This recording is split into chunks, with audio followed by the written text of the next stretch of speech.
Hey everyone, it's me Zeenat and welcome back to study with Zeenat. आज हम सब पढ़ने वाले हैं क्लास 8 की बुक हनी ड्यू से एक पोएम जो कि बिपिन चौधरी वाले चैप्टर के बाद आया है, जिसका नाम है द लास्ट बार्गेन। बार्गेन का मतलब क्या होता है? मोल भाव। ठीक है, जब हम कभी भी मम्मी के साथ या फिर बड़ी बहन के साथ मार्केट जाते हैं तो वो मोल भाव करते हैं। ठीक है, बहुत अच्छे से, जैसे कि ये कितने में दिया, 15 रुपीज़ में, ठीक है ना, तेरा ना मेरा, मैं 10 रुपीज़ में डन करते हैं, ऐसे होता है ना। तो वही होता है बार्गेन, मोल भाव करके उस चीज़ को लेना। तो इस पोएम को लिखा है रविंद्रनाथ टैगोर ने, और हम देखने वाले हैं इस पोएम में मोल भाव के बारे में। देखते हैं। अब पोएम शुरू होने से पहले दिए हैं कुछ एक स्टैंजास दिए हैं, उसको पढ़ लेते हैं। A bargain is an agreement in which both parties promise to do something for each other. तो बार्गेन क्या होता है? वो एक एग्रीमेंट होता है कि दोनों तरफ के लोग जो है एग्रीमेंट करते हैं कि मैं आपके लिए ये करूँगा, आप मेरे लिए ये करना। मतलब एक एग्रीमेंट होता है कि दोनों एक दूसरे के लिए कुछ करते हैं। जैसे कि हम सब्जी मार्केट में जाते हैं तो वो कहते हैं कि 60 रुपीज़ केजी भिंडी दे रहे हैं। ठीक है, तो ख़रीदने वाला कहता है कि आप 50 में लगा दो, वो कहता है नहीं मैं 60 में लगाऊंगा। तो ख़रीदने वाला कहता है कि ना ठीक है, ना आपका ना मेरा, आप 55 रुपीज़ में लगा दीजिए। ठीक है, ऐसे मोल भाव, मतलब दोनों तरफ से कुछ बातें होती है और एग्रीमेंट एक बात पे स्टिक होता है, एक फैसला लिया जाता है कि उस चीज़ को करना है। ठीक है, someone is looking for work waiting to be hired. अब एक ऐसे इंसान का यहाँ पे बात हो रहा है जो कि काम की तलाश में है, उसको एक जॉब चाहिए और वो चाहता है कि कोई उसको हायर कर ले किसी काम के लिए।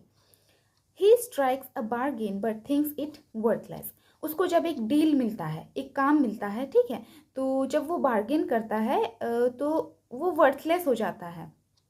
बार्गेन वो काम में नहीं आता है। ठीक है, वो डील उसको पसंद नहीं आता है। He tries twice again but does not like either. और उसको फिर दो डील मिलता है, उसको दो डील और मिलता है तो वो भी उसको पसंद नहीं आता है। ठीक है, finally in the last bargain when he is hired for nothing whatever he is happy as never before. अब जब जब लास्ट बारी में वो हायर्ड हो जाता है, जब कोई इंसान इसको हायर कर लेता है, बदले में उसको कुछ नहीं देगा, ठीक है, फिर भी वो खुशी खुशी, इससे ज़्यादा खुशी वो कभी नहीं हुआ था, इससे ज़्यादा खुश वो कभी नहीं हुआ था। ठीक है, उस डील को वो हाँ कर देता है, मतलब वो उसके लिए काम करेगा और बदले में उस बच्चे को कुछ नहीं मिलेगा। इसी डील में वो बहुत ज़्यादा खुश हो जाता है। अब आप सोच रहे होंगे कि क्यों खुश हो जाता है, तो मैं भी सोच रही हूँ। ठीक है, तो अब देखते हैं आगे क्या होता है। What is the bargain and why it is the best. तो कह रहा है कि बार्गेन क्या है और ये वाला बार्गेन बेस्ट क्यों था, ये लास्ट वाला जो बार्गेन था, मोल भाव था, ये सबसे ज़्यादा बेहतर क्यों था। आइए इस कविता में हम लोग पढ़ेंगे। Come and hire me, I cried while in the morning I was walking on the stone paved road. यहाँ पे आई से क्या मतलब हो गया? आई से मतलब हो गया नरेटर, जो इस कविता को कह रहे हैं, जो भी वो पर्सन है। ठीक है, तो वो कहते हैं सुबह सुबह वो रो रहा था, चिल्ला रहा था, एकदम पूरा चिल्ला रहा था कि कम, कोई आओ और मुझे हायर करो किसी भी काम के लिए जिसके मैं काम आ सकूं, मुझे हायर करो।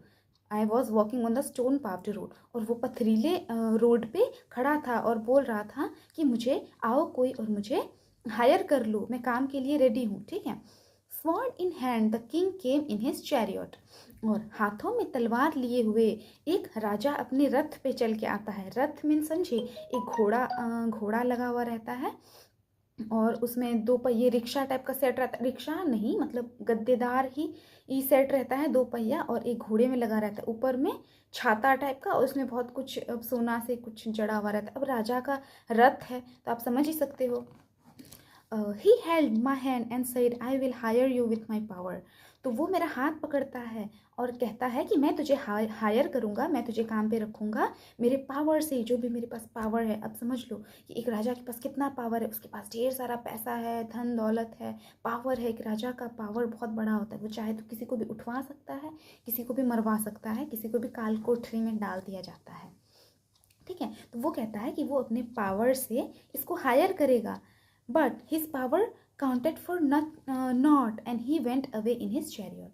लेकिन ये कहता है कि कि उसका पावर जो है वो किसी काम का है, इंसान का पावर किसी काम का नहीं होता है, ये वो मना कर देता है, तो राजा वापस अपने घर चला जाता है। मतलब इस स्टेंजा से क्या मतलब हुआ कि नरेटर जो है, जो इस कहानी को लिख रहे हैं, वो मॉर्निंग में वॉक कर रहे हैं एक पथरीले सी जगह पे, और वो कह रहे हैं कि मुझे काम पे रख लो, कोई आओ और मुझे काम पे रख लो। तो एक राजा आता है अपने रथ पे चढ़ के, तलवार हाथ में लिए। वो कहता है चलो मैं तुम्हें अपने पावर से मैं तुम्हें हायर करूँगा, मेरे पास बहुत सारा पावर है। तो ये उसको मना कर देता है, ठुकरा देता है, इसको पसंद नहीं आता डील, और ये कहता है कि पावर किसी भी काम का नहीं रहता है। इसका मतलब ये है स्टोन पेव्ड रोड, मतलब अभी जो ये नरेटर है ये बहुत ही मुश्किल वाली घड़ी में चल रहा है, मतलब पथरीले वाले रास्ते से यहाँ पे सेंस है कि उसका जो है बहुत बुरा वक्त चल रहा है, इसीलिए वो काम की तलाश में निकला हुआ है। और पावर भी किसी काम का नहीं रहता है, एक टाइम में जो है पावर भी हर एक चीज़ नहीं खरीद सकता है पावर। अगला स्टेंजा देखते हैं। In the heat of the midday the houses stood with shut doors, I wandered along the crooked lane. यहाँ पे देखो, अब सुबह के मॉर्निंग में तो वो राजा आया था, जब वो काम की तलाश में निकला था। अब सुबह में तो काम उसको मिला नहीं। अब मिड डे, दिन के जो है भरी दोपहरी में जो है, जब सबकी खिड़कियां दरवाजे बंद हो जाते हैं, मतलब पूरा धूप गर्मी चल रहा है, सबके दरवाजे शट डोर्स, ठीक है, बंद थे, उस समय आई वंडर्ड अलोंग द क्रोक्ड लेन, वो चल रहा था काम की तलाश में। एक उतार चढ़ाव वाला गली नहीं रहता है, उतार चढ़ाव मतलब एकदम प्रॉपर प्लेन नहीं है, उतार चढ़ाव वाला रोड टाइप से गली है, ठीक है। तो वहाँ पे वो चल रहा है काम की तलाश में, हायर कि कोई मुझे हायर कर ले, काम दे दे। An old man came out with his bag of gold. तो क्या देखता है कि एक बूढ़ा सा व्यक्ति आता है, एक बैग है, बैग में गोल्ड, पूरा सोना भरा हुआ है उसके बैग में, वो आता है। ही पॉन्डर्ड एंड सेड, वो कुछ देर सोचता है और कहता है I will hire you with my money. अब ये सोचता है कि मैं तुम्हें काम पे रखूँगा, हायर करूँगा मेरे पैसे से, मैं तुम्हें पैसे से खरीदूँगा और काम के लिए रखूँगा, तुमसे काम करवाऊँगा। देखो सुबह वाले वक्त में क्या हुआ था, वो पावर का दिखा रहा था कि वो अपने पावर के अंडर में रखने वाला था उसको, और पावर का धोस जमा के जो है उसका यूज़ करके उससे काम करवाने वाला था, ठीक है। तो उसने मना कर दिया। अब यहाँ पे जो है दोपहर वाले में बूढ़ा व्यक्ति आया, एक बैग भर के सोना लेके आया और इससे पैसों के बदले काम करवाने वाला था।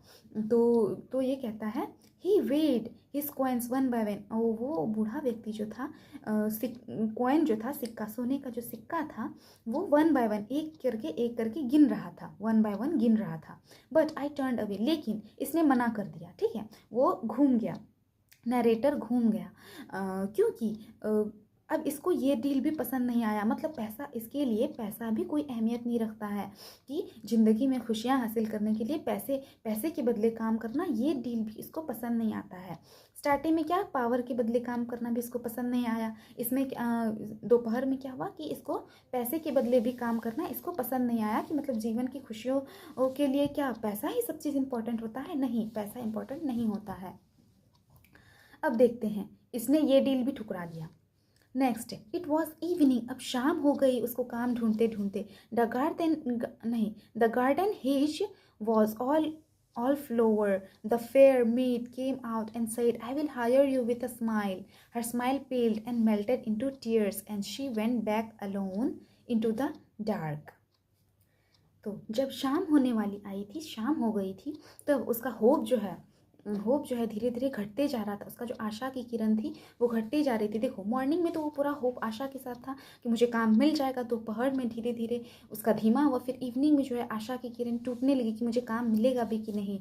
तो वो क्या होता है, गार्डन के साइड से गुजरता है, तो वो क्या देखता है, हेज मीन्स होता है, जो कि कोई भी गार्डन अगर आप लोग गए होंगे तो देखे होंगे कि लीफ, पत्तों की डालियों से बना हुआ, चारों तरफ एक घेरा सा बना हुआ रहता है, मतलब सिर्फ लीफ ही रहते, पत्ते ही रहते हैं झाड़ियों से, उसी से डिज़ाइन बने हुए रहते हैं, उसी पौधे से, ठीक है। तो उसी को हेज कहते हैं। तो वही पार्क का जो पूरा किनारा था ना, उसमें पत्तियों वाला जो लीफ होता है, पेड़ होता है पूरा घना, जिसको किसी भी शेप में हम कैंची से काटते हैं, तो वही वाला पत्तियों का जो है एक बागीचा था, और उसमें फ्लावर्स भी थे। तो वहाँ से एक मेड जो उस गार्डन का देख रेख करती है ना, वहाँ से एक मेड, काम करने वाली, वहाँ से आती है और कहती है मैं तुम्हें हायर करूँगा, मैं तुम्हें काम पे रखूँगा विथ स्माइल, बदले में मैं तुम्हें स्माइल दूंगा, ब्यूटी, मतलब वो ब्यूटी दर्शा रहा है कि सुंदरता के बदले मैं तुम्हें काम पे रखूँगा। Her smile पेल्ड and melted into tears. और फिर क्या होता है, ये डील भी इसको पसंद नहीं आता है और देखता है कि उसकी सुंदरता जो है वो धीरे धीरे ढलती चली जाती है। और तो इसका इसका कहने का भाव है कि सुंदरता भी जीवन भर के लिए नहीं होता है, कि आप सुंदरता भी ढल जाती है। पहले क्या था, पावर भी हमेशा ज़िंदगी में काम नहीं आता है। हमें खुश रहने के लिए पावर की आवश्यकता नहीं होती, या फिर पैसा ही सब कुछ नहीं होता है, या फिर ब्यूटी भी लॉन्ग लास्टिंग नहीं होती है। ब्यूटी भी हमेशा काम नहीं आती है, ठीक है, वो भी ढल जाती है। And she went back alone into the dark, और वो मेड जो थी वो वापस अंधेरे में चली जाती है। तो इसका भी आशा का किरण जो है धीरे धीरे टूटने लगता है कि इसको काम नहीं मिला और इसको कोई डील भी पसंद नहीं आ रहा है, क्योंकि पैसे पावर भी सब चीज़ नहीं होता है, किसी के अंडर में काम करना इसको पसंद नहीं था। और गोल्ड भी पैसे से भी नहीं खरीदा जाना चाह रहा था। ये नहीं चाह रहा था कि कोई मुझे पैसे से भी खरीदे, ठीक है। इसको खुशी नहीं मिल रही थी उस चीज़ से। और यहाँ पे वो लड़की जो थी, मेड, जो उस गार्डन का ख्याल रखती थी, वो उसके स्माइल के बदले, उसकी ब्यूटी के बदले भी ये कन्विंस नहीं हुआ, क्योंकि सुंदरता भी हमेशा टिकती नहीं है। अब आप सब देख लेना, कोई अगर सुंदर लड़की है या फिर लड़का है, अगर आप वो देख के आप अगर दोस्ती करोगे तो पहली नज़र में तो लगता है वाह कितनी सुंदर है, इससे मैं दोस्ती करूँगी, ये वो। लेकिन अगर उसका बिहेवियर या फिर उसका वे ऑफ टॉकिंग, वो कैसे बात करती है, ठीक है, तो वो अगर बुरा रहेगा ना तो आपको वो एक दिन में ही बुरा लगने लग जाएगा, ठीक है। और कोई इंसान का कलर डार्क ही है, डार्क या फिर लो टाइप का ही है, वो इतनी सुंदर नहीं है, ठीक है। अगर वो, उसकी आवाज़ बहुत स्वीट है, वो बहुत पोलाइट तरीके से, बहुत ही प्यार से सबसे बात करती है, सबसे ट्रीट करती है, तो वो देखना, वो धीरे धीरे जो है सबकी नज़रों में वो प्यारी बन जाती है, और वो सच में बहुत प्यारी होती है वो इंसान, ठीक है। तो सुंदरता देख के या फिर पैसे देख के ये सब चीज़ से आप खुशियाँ नहीं खरीद सकते हैं, ये बात है। अब देखते हैं, इसको ये वाला भी हायर नहीं किया, इसको पसंद नहीं आया ये वाला भी डील। अब आगे देखते हैं। The sun glistened on the sand and the sea waves broke waywardly. A child sat playing with shells. He raised his head and seemed to know me and said, I hire you with nothing. From henceforward that bargain struck in child's play made me a free man. चलिए देखते हैं। अब धूप जो है इतनी ज़्यादा चमक रही है रेत पे, बालू पे, कि लग रहा है कि पूरा चमक रहा है, एकदम खूब ज़्यादा चमक रहा है। And the sea waves broke waywardly, और समुद्र का जो लहर है वो लग रहा है कि बाउंड्री तोड़ देगा, मतलब कि अपनी मर्जी से लहर रही है। A child set playing with shells, और वहाँ पे क्या देखता है कि एक बच्चा जो है शेल्स के साथ, शेल्स मतलब कि रुको, पानी के साइड में, नदी किनारे, वो नहीं शेल सब रहता है, क्या बोलते हैं उसको, घुमा हुआ जो रहता है, शेल्स ही कहते हैं हम। अब तुम लोग समझ लो, वाइट कलर का जो रहता है ऐसे घुमा हुआ सा, या फिर कुछ इसमें से पर्ल निकलता है, ठीक है, तो वही। तो वो बच्चा वहाँ पे खेल रहा था, और जैसे ही उस बच्चे ने ऊपर सर उठाया और वो देखा कि कोई इंसान है, तो ऐसा लगा कि वो जो नरेटर थे ना, जो इस कहानी को लिख रहे हैं, लगा कि वो बच्चा मुझे जानता है। और उस बच्चे ने कहा कि मैं तुम्हें हायर करता हूँ, मैं तुम्हें काम पे रखता हूँ, और उसके बदले मैं तुम्हें कुछ नहीं दूंगा, ठीक है। एक बच्चा क्या देगा, बच्चा ने कहा कि मेरे साथ बस खेलने के लिए ऐसे सोचा होगा कि मैं तुम्हें हायर करता हूँ, उसके बदले मैं तुम्हें कुछ नहीं दूंगा, ठीक है। और यहीं पे नरेटर जो थे उसको यहीं से बहुत ज़्यादा पसंद आया ये डील, बच्चों के साथ खेलने वाला, जिससे कि उसे फ्रीडम मिलता। ओवरऑल इसमें फ्रीडम वाली बात हो रही है कि आपको पैसा या फिर पावर, शुरू में तो आया वो राजा पावर लेके कि पावर के अंडर में उसको काम करना पड़ता, वो जो कहता उसको मानना पड़ता, ठीक है, पावर के अंडर में काम करना पड़ता, तो वो भी अच्छा नहीं था। फिर पैसे से कोई ख़रीदना चाहा इसको, लेकिन ये पैसे में भी नहीं बिका, क्योंकि इसको पैसे के बदले काम करना भी पसंद नहीं था। और कोई इसको ब्यूटी के लिए ख़रीदने के चाह रहा था, हायर करना चाह रहा था, लेकिन ब्यूटी भी हमेशा नहीं चलती है। एट द एंड आपको हमेशा फ्रीडम चाहिए होगा कि आप अपनी मर्ज़ी से जी सको, आप ज़्यादा लग्जरियस लाइफ नहीं जियो, छोटा मोटा ही खा के छोटी सी घरों में ही आप समय व्यतीत करो, लेकिन अपनी मर्ज़ी से करो, ठीक है। हर इंसान को फ्रीडम पसंद होता है, और यही फ्रीडम की बात हो रही है कि इस बच्चे के बदले में किसी के अंडर काम नहीं करना पड़ेगा, बस खुशियाँ रहेगी, बच्चों के साथ खेला जाएगा और यही डील रही। और यही लास्ट वाली जो बार्गेन थी जिसके बदले इसको कुछ नहीं मिल रहा था, तो यही वाली डील उसको पसंद आई क्योंकि इन्होंने फ्रीडम को चूज़ किया। क्योंकि पैसा, पावर, ब्यूटी हमेशा के लिए नहीं रहती है, लेकिन फ्रीडम जो होती है वो बहुत ज़्यादा इंपॉर्टेंट रखती है, मायने रखती है हमारी ज़िंदगी के लिए। तो रविंद्रनाथ जी का ये जो पोएम था बहुत ही इंपॉर्टेंट पोएम हो जाता है आपके लिए। ठीक है, तो आई होप आप सबको समझ में आया हो। अगर समझ में आया है तो do like, share and subscribe to my channel. मिलते हैं अगले वीडियो में, तब तक के लिए बाय बाय।